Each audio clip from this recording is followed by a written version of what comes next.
Oi, gente, eu sou a Duda e sejam muito bem-vindos ao Entre Mundos e Páginas. No vídeo de hoje a gente vai falar um pouquinho sobre as melhores leituras que eu fiz no primeiro semestre de 2024.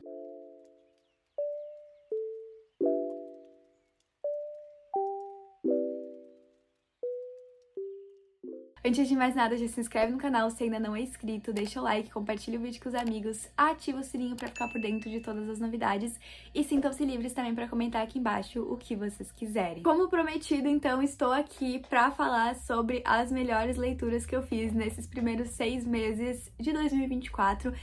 Tivemos muitos livros incríveis, muitos livros 5 estrelas, muitos livros 4,5 estrelas, só que eu foquei em trazer aqui pra esse vídeo só os livros que realmente foram favoritos, que foram 5 estrelas mais coração de favoritado, pra eu não ficar muito tempo aqui falando, e aí eu pude trazer menos livros, mas eu vou poder falar mais sobre eles, vocês sabem que eu gosto de falar bastante, então decidi trazer menos livros para poder falar mais sobre eles. Então temos aqui 6 livros que foram 6 livros favoritados desse primeiro semestre. Juro pra vocês que eu tô tentando ser mais crítica e mais livre ao mesmo tempo na hora de dar a nota pros livros. Então eu tô tentando dar 5 estrelas mais coração de favorito pra mais livros, ao mesmo tempo que eu tô tentando dar nota ruim pros livros que merecem nota ruim.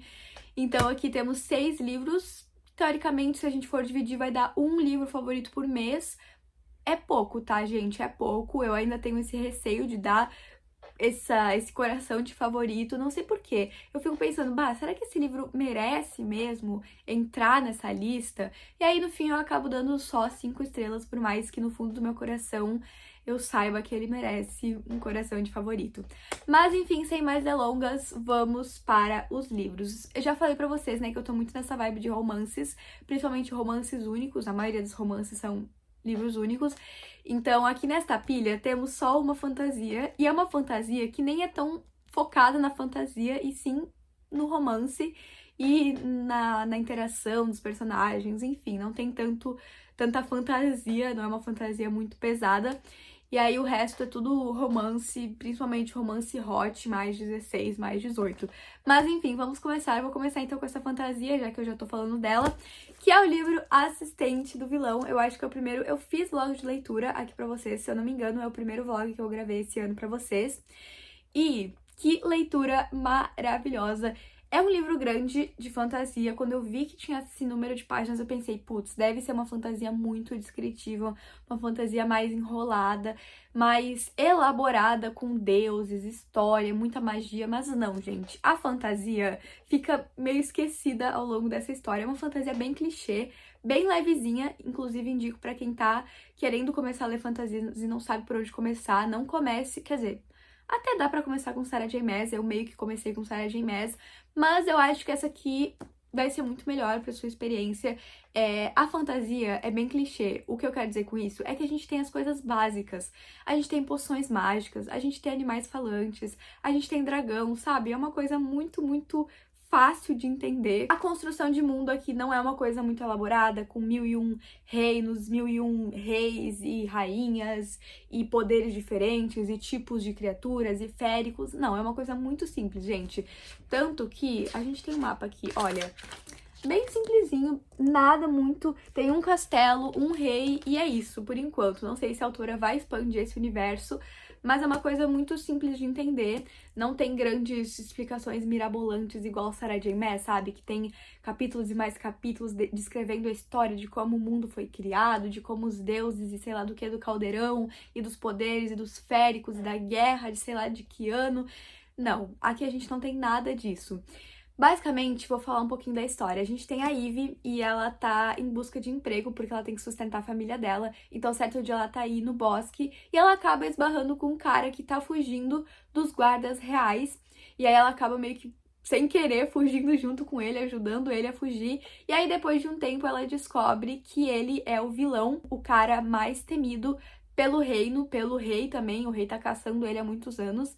Só que aí ela descobre que o vilão não é como eles dizem que ele é. Então, a maioria do pessoal acha que o vilão é um ancião, alguém velho, feio, que mexe com magia. Só que não, gente, ele é um jovem de, acho que ele tem menos de 20 anos, ou 20 e poucos anos. É um jovem moreno, sarcástico, que a gente ama.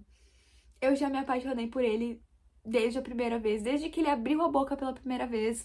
E aí a Ivy acaba. Ela é muito bobinha, sabe? A Ivy é uma personagem bem tagarela. Ela é bem o Sunshine do Grumpy Sunshine, então ela é toda raiozinho de sol, assim. Ela fala pelos cotovelos, então ela acaba falando pra ele que ela tá sem emprego e ele oferece o emprego pra ela e ela vai virar a assistente do vilão. E o nome dele. O nome dele não é vilão, mas ele é conhecido como vilão, então até aí 50% do livro a gente não sabe qual é o nome dele de verdade, então todo mundo chama ele de vilão. Só que, gente, ele é um vilão que tem uma cara de malvado, ele se finge de malvado, mas no fundo ele é um cadelinha, um amorzinho. Ai, gente, as interações entre eles, aí a gente tem o ponto de vista dos dois, né? O livro é em terceira pessoa, só que na maioria dos livros que são em terceira pessoa, a gente não consegue se conectar tanto com os personagens, mas nesse livro aqui foi perfeito, principalmente os pontos de vista do vilão, que a gente vê ele meio que tendo aí sentimentos pela Ivy já, e aí ele tem um apelido, ele chama ela de Furacãozinho. Cara, tem vlog de leitura que vocês vão poder ver todos os meus surtos. Vai sair a continuação ainda este ano. Eu sigo a autora é uma fofa também. E no começo, isso era tipo aqueles vídeos de POV ela fazia. Ela meio que criou essa história, ela não era autora. Então ela criou essa história, ela fazia na pandemia vídeos fingindo que era a Ivy, o vilão. Então ela fazia esses vídeos de piadinha, tipo enquetes, assim, sketches, assim, tipo teatrinhos ela fazia, ela atuava. E o negócio bombou tanto que ela decidiu escrever esse livro. Então, esse livro é o puro suco do clichê, sabe? Que a gente ama. E aí tá vindo a continuação agora, que vai ser. Acho que a tradução vai ficar Aprendiz do Vilão. Já saiu a capa, vai lançar em agosto lá fora. A capa é vermelha, não tava esperando. E eu amo que daí na capa a gente já pode ver alguns spoilers do livro. Tem um unicórnio no livro. Aqui nesse livro a gente também tem várias coisas que remetem, né, à história. Inclusive, a gente tem o Reinaldo aqui, que é o sapo com as plaquinhas. Eu amo, é muito divertida essa leitura. Enfim, o que eu tava falando? Ah, é da continuação. Aí a continuação, a capa da continuação é vermelha. Não estava esperando que fosse ser essa cor, mas eu acho que vai ficar muito bonitinho do lado do outro. Provavelmente teremos lançamento simultâneo, a Alt já nos prometeu isso. Talvez não venha logo em agosto, talvez fique pra setembro, mas vindo esse ano, tá tudo bem, estou feliz, quero muito ler, teremos vlog de leitura também da continuação, porque esse final, gente, este final, dica pra se vocês quiserem ler esse livro e ainda não leram, esperem um pouquinho pra continuação já tá liberada aqui no Brasil, porque vocês vão precisar da continuação. É maravilhoso, gente, maravilhoso. E que nem eu falei, não foca muito na fantasia, a gente tem cena assim de ação, mas não é o foco, tá? É as cenas, não que elas não sejam descritivas, mas elas são mais rapidinhas, e aí depois a gente tem muito desse... tem um mistério também por trás, um plot twist no final que a gente fica meio assim... Como assim? Eu, pelo menos, fiquei assim. Mas não foca muito nessas cenas de ação, essa fantasia também, que nem eu falei, não é muito elaborada. Então, é uma coisa bem rapidinha de se ler, por mais que seja um livro muito grande. A gente vai folheando e a gente vê que tem várias frases, várias falas, então não é muito descritivo. As descrições que tem também não são nada muito uau, é difícil de entender. É um livro realmente muito jovenzinho. Eu acho que a classificação dele é mais 14, mais 15, então vocês podem ler tranquilamente. É isso então sobre esse livro. Meu Deus, eu já falei demais. Vamos para os romances agora. Os romances que são romances mesmo, que são vendidos como romance, porque esse aqui é vendido como fantasia, mas no fundo, ele é uma fantasia. Não, ele é um romance disfarçado de fantasia. Então agora vamos para os romances de verdade. Vamos lá, por onde que eu começo? A maioria deles é mais 16, mais 18, tá? Só pra avisar vocês. Vou começar então com esse aqui, que é o primeiro da pilha, que é o último que eu favoritei. Já falei sobre ele nos lidos de maio, já falei sobre ele na book tag, então vou falar de uma forma mais resumida, porque eu acho que vocês já entenderam o quanto eu amei esse livro, que é o livro Parte do Seu Mundo. Eu comecei a ler sem expectativa nenhuma, eu li mais porque eu sou parceira da Arqueiro, e aí eu meio que tenho que divulgar, sabe? Porque pra eu poder solicitar outros livros, eu tenho que fazer conteúdo deles. Então eu li porque tava aqui, porque eu não tinha outra coisa que eu queria ler mais, não tinha nenhuma publi também, deu um tempo livre, eu pensei, tá, vou pegar esse aí, mas sem sem expectativa nenhuma. E eu tava muito enganada, gente. Eu não sabia que isso aqui ia ser o que isso é. Cara, incrível, incrível, sensacional. Eu achei que ia ser um livro mais adulto, mais... Não sei explicar, uma vibe meio Nicholas Sparks, uma coisa que não ia ser... Não ia ser a minha vibe, sabe? E eu tava tão errada, tão errada. Isso aqui é uma comédia romântica, gente. Super divertida. Eu ri horrores nesse livro. É uma escrita muito rápida também. Aqui no livro a gente tem a Alexis e ela é médica. Ela tem que seguir o legado da família. Ela tem uma vida meio fútil. Ela mora numa mansão. Enfim, só que ela não quer seguir o legado da família, ela meio que tá fazendo por obrigação. E aí, certo dia, quando ela tá voltando de um enterro de uma parente distante dela, o carro dela acaba caindo numa vala perto da cidade, quer dizer, na cidade do Daniel, que é uma cidade bem pequenininha, assim, do interior, onde todo mundo se conhece. E ele é carpinteiro e ele é o prefeito também, só que ele meio que não precisa fazer muita coisa, porque eu acho que não tem 1000 pessoas na população. Então, eles acabam se conhecendo e tem uma química muito forte logo de cara. E aí eles passam a primeira noite que eles se encontram, se conhecem, eles já ficam juntos, já dormem juntos. Só que aí eles falam, não, a gente vai ficar junto, só que é uma coisa só física, não vai ter sentimentos. Então, a Alexis, ela vai passar os finais de semana dela, quando ela conseguir, ela vai passar os finais de semana lá na cidade dele, porque ela se sente mais confortável indo pra lá do que ele indo pra cidade grande onde ela mora. E ela acaba se apaixonando pelo pessoal, pela cidade, pelo Daniel, obviamente. Eles falam que não vão se apaixonar, mas eles vão se apaixonar. Eu chorei. Gente, eu chorei muito nesse livro. Ele nem é um livro triste. Eu acho que esse choro é devido à TPM que eu estava. Não sei, pode ser que tenha a ver, mas eu chorei muito, gente. E nem é um livro triste, tá? O final é que eles ficam um tempinho separado, que é muito triste, gente, é muito triste. Também tem o ponto de vista dos dois. E os capítulos do Daniel, dele falando... Cara, eu não sei se eu posso falar porque é spoiler. Não, não é. Mas ele falando que não ia conseguir viver sem ela, que ele tinha que sair da cidade, porque se ela não estivesse lá, a cidade não fazia mais sentido, a vida dele não fazia sentido. Juro, meu Deus, que homem, que casal, que livro, que escrita maravilhosa. É uma comédia romântica que vai te fazer rir, vai te fazer chorar, vai te fazer sofrer, vai te fazer se apaixonar. Sério, eu amo livros que se passam em cidade pequena. A gente tem aqui outro livro também nessa vibe, acho que eu vou falar já sobre ele, pegando esse gancho. E é isso, eu tô louca pra ler outros livros dessa autora, porque eu tô apaixonada. E é isso então que eu tenho pra falar sobre ele. Outro livro, então, que se passa em cidade pequena é o livro Doce Como Você.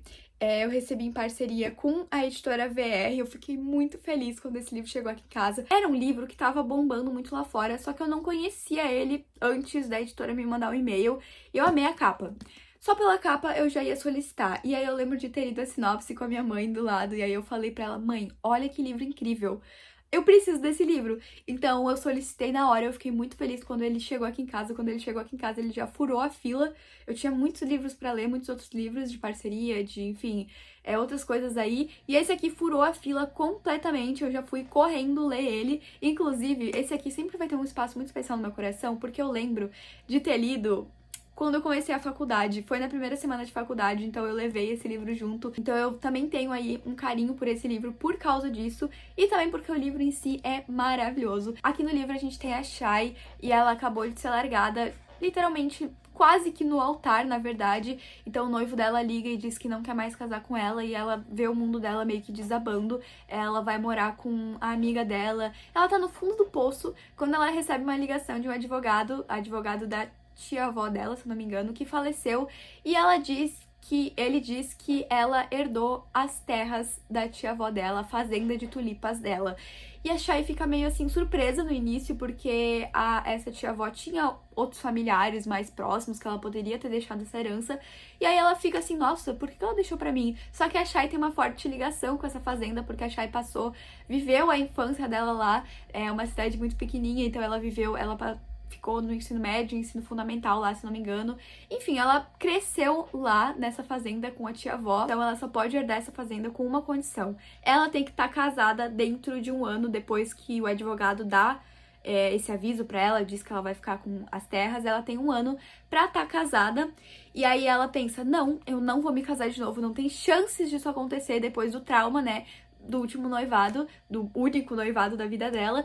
Então ela fala, não, eu vou ir pra lá, eu vou aproveitar esse 1 ano que eu tenho, né, porque teoricamente ela tem 1 ano pra ficar lá antes de se casar, ela vai ficar lá 1 ano, e depois ela vê o que vai fazer com as terras. Então, enfim, eu acho que as terras vão pra cidade, nem lembro mais, mas enfim, ela vai aproveitar esse 1 ano, vai tirar meio que umas férias lá, e aí, porque ela tem certeza que ela não vai se casar, é uma coisa muito fora da realidade dela no momento, então ela decide ir pra lá mesmo, né, não tendo casada, mesmo sabendo que as terras não vão ficar pra ela no final daquele ano. E aí ela consegue um trabalho de professora, porque ela é professora, então ela consegue um trabalho temporário lá na cidade, ela vai pra lá.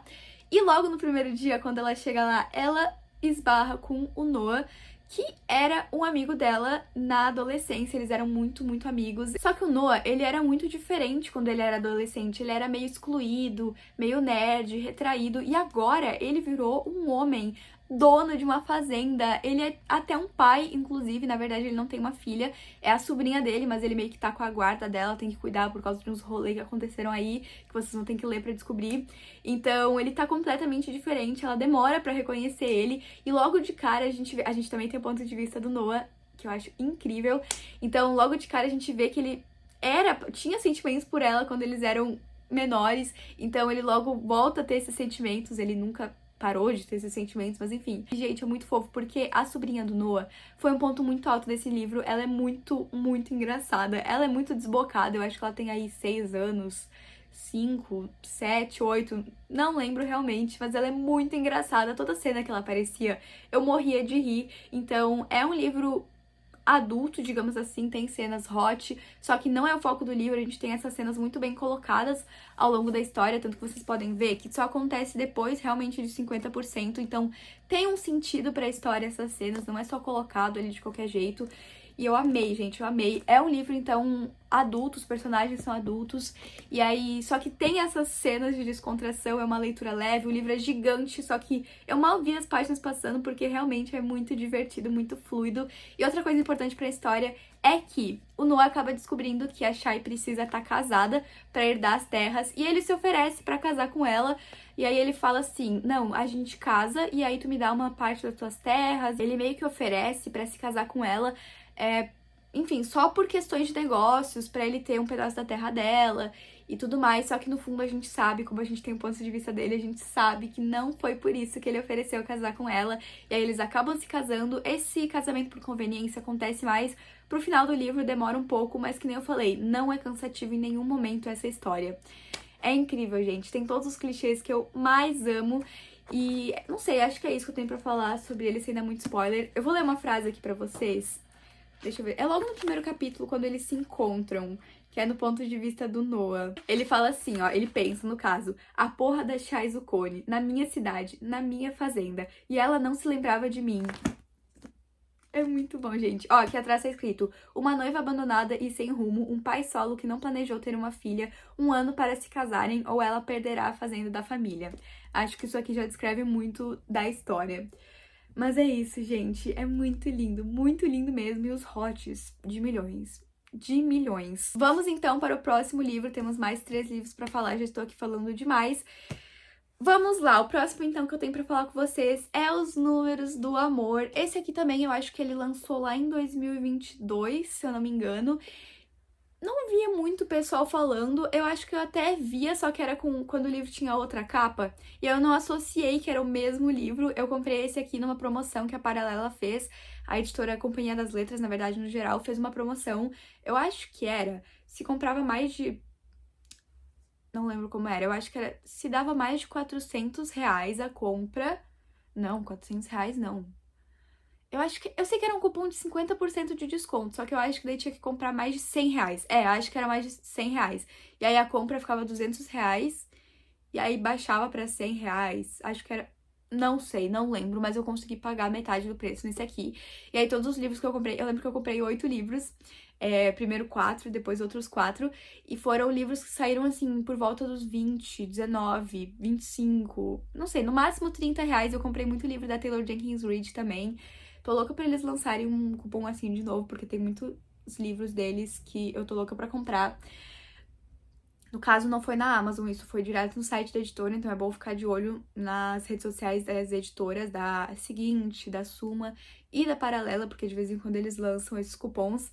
Enfim, não era sobre isso que eu queria falar, era sobre o livro em si, não como que eu consegui ele. Mas enfim, e aí eu comprei esse e a continuação, que é o Teste do Casamento. Não comprei o terceiro, não sei por que eu não comprei o terceiro, o que deu na minha cabeça, mas eu não comprei o terceiro, que se eu não me engano é O Princípio do Coração, o nome do livro. E aí, aqui no livro a gente tem o Michael e os outros livros são dos primos do Michael, porque ele tem primos que são irmãos, então os outros 2 livros vão contar a história dos primos dele. Mas enfim, aqui nesse livro a gente tem a Stella e ela é uma mulher autista e ela sempre teve muito problema de se relacionar com as outras pessoas, ela é muito focada no trabalho, ela segue uma rotina muito rígida, então meio que não tem espaço na vida dela no momento pra um relacionamento e ela também não tem muita experiência, enfim. Ela tá meio que perdida nessa área da vida dela e os pais dela, tanto que o livro começa assim, ó. O livro começa com a mãe dela falando. Deixa eu ler pra vocês. A mãe dela fala assim: sei que você odeia surpresas, Stella. Para alinhar nossas expectativas a um cronograma aceitável pra você, saiba que já estamos prontos para ser avós. Então eles estão pressionando muito ela.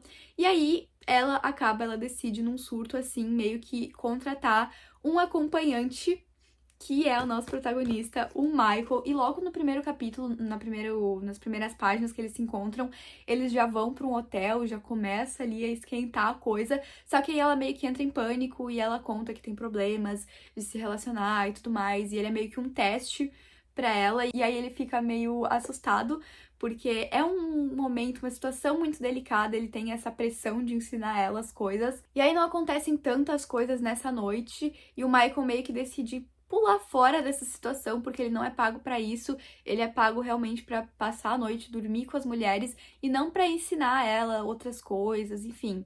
Só que aí a Stella meio que fica insistindo e eles conseguem meio que entrar num acordo onde eles vão sair em 3 encontros. E aí ela vai pegando dicas com ele e ele também vai aprendendo algumas coisas com ela. Gente, é muito fofo. É muito lindo. Aqui tem bastante hot, tá? Porque o foco do livro é esse, porque a Stella tá focada em aprender a, enfim, conquistar um homem, a interagir, enfim, né? Todas essas coisas assim. Então tem bastante cenas, é bem explícito, mas é muito bom, gente. É muito lindo. O Michael, gente, nossa, que homem, que homem. Eu não sabia, inclusive, porque eu nunca vi o filme É uma Bela Mulher. É uma Bela Mulher? Não lembro o nome do filme, mas enfim, é um filme bem famoso, eu nunca assisti, mas eu descobri que esse livro é um reconto desse filme, só que é ao contrário, né? Em vez da mulher ser uma acompanhante, é o cara, e eu achei isso muito incrível. Gostei também do segundo livro, que é do Kai, do primo do Michael. Não gostei tanto, porque eu achei um pouquinho enrolado as coisas. Tô muito ansiosa pra ler o terceiro livro, preciso comprar, inclusive, por favor, Companhia das Letras, lance esse cupom de novo, porque eu preciso do terceiro livro. Eu amei a escrita, foi meu primeiro contato com a escrita dessa autora, eu estou apaixonada. E uma coisa que eu fiquei um pouco decepcionada quando eu fui ler é que as falas são com aspas, são entre aspas e não com travessão, e aí eu fiquei um pouco desanimada. Mas ao longo da leitura, isso não afetou em nada, gente. Eu achei que ia ser um pouco mais demorado a leitura, mas não mudou realmente nada, porque eu li muito, muito rápido, a escrita é muito boa. Então, cara, eu nem via que as falas eram entre aspas, sabe? Eu lia tão rápido, eu tava tão viciada que eu nem me importava, nem ligava mais pra isso. É isso então que eu tenho pra falar sobre ele. Outro livro que eu li que foi um favorito deste primeiro semestre foi o livro Não Me Esqueça. Eu já tava apaixonada por essa capa maravilhosa. E eu não sei por que ninguém fala sobre esse livro, ele é muito bom, ele merece muito mais reconhecimento. Gente, ele é tudo, tem tudo o que eu mais gosto, a gente tem segunda chance, porque eles já tiveram um relacionamento no passado e deu errado. A gente tem Grumpy Sunshine, onde ela é toda raiozinho de sol, toda falante, felizinha, e ele é muito fechado. Deixa eu ver, eu não lembro se a gente tem o ponto de vista dos dois. Sim, a gente tem o ponto de vista dos dois, o que também foi um ponto, cara, pra mim... Vocês podem ver, todos os livros que eu trouxe aqui pra vocês, a gente tem o ponto de vista dos dois. Isso pra mim faz com que a leitura fique 1000 vezes melhor. Pra mim, romance não faz sentido só com o ponto de vista da mulher. Não faz sentido. E, gente, isso aqui é maravilhoso, porque, que nem eu falei, né, eles tiveram um relacionamento no passado, deu errado, então o livro vai intercalando entre o presente e o passado, a gente vai vendo realmente o que aconteceu entre eles, por que eles não se falam mais. Ai, gente, é muito triste, eu lembrei agora por que eles não se falam mais e, nossa, é muito, muito triste. Eu li isso aqui, sem brincadeira, em uma tarde, eu tava na praia, e aí eu lembro que eu comecei depois do meio-dia, a gente foi pra praia, eu li, voltei pro motorhome, porque a gente tava acampando, né, lá na praia, não na praia, enfim, na cidade que tem praia. Enfim, vocês entenderam. E aí eu voltei pro motorhome e fiquei lendo até meia-noite, 1 da manhã. Foi muito rápido. Juro. Eu queria mais, mas ao mesmo tempo eu fiquei muito feliz com esse final. Só no finalzinho mesmo que a gente descobre o que aconteceu de verdade com eles. E isso foi uma coisa que me incomodou um pouquinho, porque a gente não vê eles muito juntos no presente, a gente só vê eles juntos no passado, porque eles só se resolvem no futuro, no presente, no caso, quando mostra o que aconteceu certinho no passado. Mas é muito lindo. Aqui a gente tem a Ama, e ela é uma cerimonialista, e a gente tem o Elliot, que é um florista. Florista que fala? É, ele tem uma floricultura e no começo ele não gostava muito disso, só que como ele herdou essa floricultura do pai dele, é meio que da família dele, ele acaba se apaixonando por flores raras, por tudo que envolve, né, tá ali na floricultura. Ele só não gosta muito de conviver com os clientes, essa é a pior parte pra ele, mas de resto ele gosta bastante do trabalho, e aí eles acabam se conhecendo, enfim, e se relacionando, que nem eu falei, aconteceu uma coisa. E agora, no presente, a Ama, ela vai ter que fazer o casamento de uma influencer muito famosa. E é meio que a chance da vida dela, do trabalho dela, ser reconhecido, do nome dela ser conhecido, ficar conhecido por mais pessoas e alavancar aí a carreira dela como cerimonialista, porque ela meio que trabalha sozinha. Ela se demitiu da empresa que ela trabalhava e tudo mais. Então é a chance da vida dela. Só que as clientes dela querem trabalhar com o Elliot porque ele tem um talento muito grande. Ele faz, por exemplo, pergolados, ele faz, não sei, outras coisas aí, tipo lustres com flores. Ele tem esse talento, então elas querem trabalhar com o Elliot e, querendo ou não, eles vão ter que conviver porque, né, ela é cerimonialista, ele vai ser o que vai cuidar das flores do casamento, então eles vão conviver bastante. E é muito, muito bom, gente. Muito bom, muito rapidinho de ler. Não tem tanta descrição.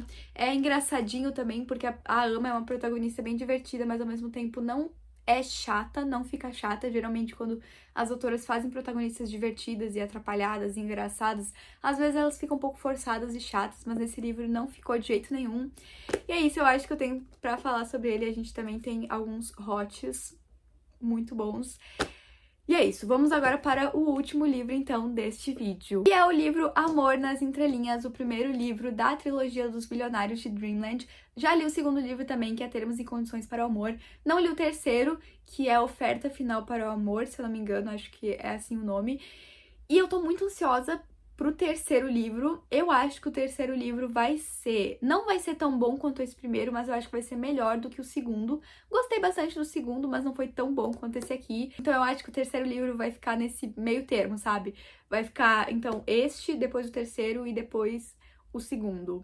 Aqui no livro, então, a gente tem basicamente 3 irmãos que são donos, a família deles, né, são donos da Disney. Não é Disney, mas é tipo a Disney, o nome é Dreamland. Então, por isso que o nome da trilogia é Bilionários de Dreamland. E aí o avô, que meio que construiu tudo isso, que começou com a empresa, com os parques, ele falece e aí ele deixa uma missão para os 3 irmãos, para cada irmão ele deixa uma missão no testamento e tudo mais. E só se eles conseguirem cumprir essas missões, eles vão conseguir herdar os bilhões e a empresa e os parques. Então, no início do livro, já nos primeiros capítulos, a gente já vê qual que é a missão de cada um. Então, não é um mistério, a gente sabe que o Declan, ele tem que se casar e ter filhos até determinado tempo, eu acho que é 2 anos, 3 anos, não sei qual que é o prazo. O Ron, que é o desse livro aqui, ele vai ter que criar um projeto, uma proposta de nova atração pro parque e se envolver mais realmente nisso, porque ele não tem muito contato com as pessoas, com o parque, ele nunca visitou o parque, quer dizer, óbvio que ele já visitou, mas ele não... Enfim, ele não entende essa magia do parque, sabe? Ele só cuida dos negócios e é uma pessoa meio fria, não tem muito contato com os funcionários, não sabe muito o que tá acontecendo, ele não tem tanta empatia com os outros, então ele vai ter essa missão. Eu acho que dentro de 1 ano ele vai ter que criar um projeto e esse projeto vai ter que ser aprovado pelo grupo de pessoas que o avô escolheu aí a dedo. Então esse projeto vai ter que ser aprovado para ele conseguir também herdar, né, essa fortuna e fazer parte da empresa. E a gente tem o Cal, que é o do outro livro, do último livro no caso, e ele vai ter que, a missão dele é entrar em contato com a Lana, que pelo que eu entendi, pelo que a gente consegue ver nesses primeiros livros, é alguém que ele já teve, é uma amiga dele, que talvez ele já teve algum relacionamento aí, não sei, tô muito curiosa pra saber mais sobre o livro dele, sobre a história dele, sobre essa tal de Alana, porque a gente não tem muitas informações sobre eles nos outros livros, é só isso que a gente sabe. E a gente também sabe que o Cal é um menino muito... um menino não, né? Um homem muito festeiro, que tá metido aí em drogas e tudo mais, então eu tô muito curiosa pra ver mais sobre ele. Mas enfim, tô aqui pra falar sobre ele, sobre Amor nas Entrelinhas, não sobre os outros. Aqui então a gente tem o Ron, que como eu falei, né, ele vai ter que criar essa proposta. E a gente também tem a Zara, que trabalha aí no parque. Ela trabalhava no salão de beleza, onde ela enfeitava, então as meninas, as crianças que visitavam o parque, então transformava elas em princesas. Só que ela sempre teve grande talento, ela tinha contato com o avô do Ron, e eles planejavam juntos ideias de novas atrações, novos brinquedos. Então ela sempre teve esse talento, essa vontade de fazer parte dessa área aí do parque, de criar brinquedos e criar experiências únicas pros clientes e pras crianças. E aí ela acaba conseguindo uma promoção pra participar, uma oportunidade aí pra participar desse grupo de pessoas que constroem as atrações. E aí, obviamente, ela vai ter mais contato com o Ron, porque o Ron vai se envolver aí com essa área do parque, e aí eles começam a trabalhar juntos, e é muito bom, porque assim, no começo, não é que eles se odeiam, mas, pô, ele é meio que o chefe dela, e aí ela fica, não, eu não vou ter contato com ele, mas ao mesmo tempo eles têm uma atração muito forte, e aí eles estão numa hora, eu acho que é... Não lembro. Não, eu acho que não é. Eu acho que é bem nos primeiros capítulos que aí eles se pegam. Do nada, eles começam a se pegar lá no trabalho mesmo. E aí eles ficam, meu Deus, o que está acontecendo? Porque o Ron fica, cara, por que eu estou com essa menina? Cara, eu não posso ficar com ela, eu tenho objetivos a cumprir. Só que ele não consegue tirar ela da cabeça desde o momento que ele coloca os olhos nela. E aí, enfim, eles se pegam e eles ficam meio estranhos um com o outro, eles começam a se evitar. E aí o Ron começa a meio que ir atrás dela, porque quer ficar com ela, tá apaixonado por ela já, e ele só ainda não sabe. Então é muito lindo ver isso. E aí eles começam, ao mesmo tempo que as coisas acontecem de uma forma muito rápida, eles se pegam logo nos primeiros capítulos. Depois dessa pegação é uma coisa mais demorada, mais lenta. A gente vai vendo eles saindo em encontros, ele conhecendo a família dela, eles conversando mais realmente, só mais pro final que eles vão meio que ficar juntos realmente, dormir juntos e tudo mais. É muito lindo, gente, é muito lindo. E eu amo que essa autora, ela faz, tipo assim, temos no final o epílogo, tá? Deixa eu ver se eu acho pra mostrar pra vocês. Temos o epílogo, que aí é alguns meses depois. E aí a gente tem meio que uma cena pós-crédito, que é o epílogo estendido, geralmente no ponto de vista dos homens, com a família já construída, os filhos, as crianças, e é a coisa mais fofa de todas. Muito, muito gracinha. Foi o primeiro livro que eu li dessa autora. Já li outros livros dela, inclusive, então eu li a continuação desse, eu li por impulso. Tô louca pra ler todos os livros que ela for escrever, porque eu estou apaixonada pela escrita. Então era isso que eu tinha pra falar sobre ele com vocês. Na verdade, era isso que eu tinha pra falar no vídeo de hoje, porque acabaram os livros favoritados. Tivemos outros livros aí, que nem eu falei, né? Outros livros maravilhosos, que eu dei 5 estrelas, mas eu decidi só trazer esses pra vocês, porque eu já falei demais. Imagina se eu tivesse trazido mais livros. E é isso, gente. Me contem nos comentários se vocês já leram algum desses livros, se vocês ficaram com vontade de ler, que eu vou estar amando ver as respostas de vocês. Muitíssimo obrigada por assistirem até aqui. Beijão e até o próximo vídeo.